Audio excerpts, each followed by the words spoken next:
people-to-people contacts grow and huge numbers of people go, we would also seek ASEAN's cooperation in ensuring that fugitives from law are sent back to India as quickly as possible. And that has happened in many countries very effectively, and we would want to strengthen that mechanism even more. Given the scope, just look at the map of Indonesia and look at the Indo-Pacific. When we talk of Indo-Pacific, you cannot have security and constant monitoring and even mapping of any of resources unless we consciously apply space technology. And that is something that what we have done with SAARC, and that is most a suggestion to perhaps even Government of India, that we also need to think of an India-ASEAN satellite, which helps in both mapping of resources, maritime surveillance, and various other peaceful uses. And I emphasize peaceful uses of space is one area, given our geography and expanse, we should very profitably benefit from. I would leave here my comments and listen to other experts, and if there is a need, I'll be happy to answer your questions or perhaps intervene. Thank you. Well, thank you very much, Ambassador Sinha. I think you have given very sound advice and also shared your candid views.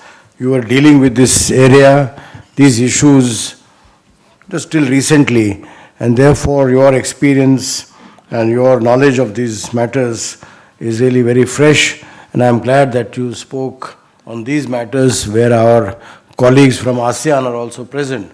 I think for them it will be of immense importance. I think what you said is really true, because political and security dialogue between India and ASEAN still remains fairly underdeveloped.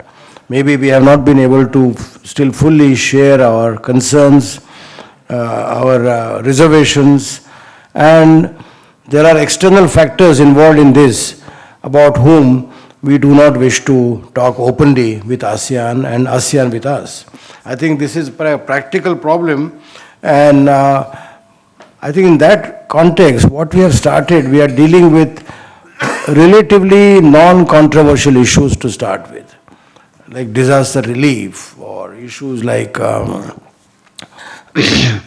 terrorism, religious fundamentalism. But interstate issues is something which India and ASEAN will find it very difficult to tackle.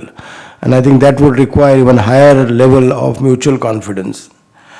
Your suggestions about connectivity, fight against terrorism, people-to-people contacts, I think they are really very extremely important. What you said about fugitives to go back also, I think is very relevant in what is happening nowadays. And the last suggestion is, of course, about India-ASEAN satellite. I think is a very good suggestion. Only today, Indian satellite was to go up. I don't know, we probably would know when we adjourn for lunch, because this is the first satellite during the year 2018. And I think we could carry on with that to have India-ASEAN satellite before too long. Thank you. We have our next speaker is Professor Baladas Ghoshal, who is Secretary, Society of Indian Ocean Studies, New Delhi, but he is a veteran scholar and expert on ASEAN and Southeast Asia. So over to you, Professor.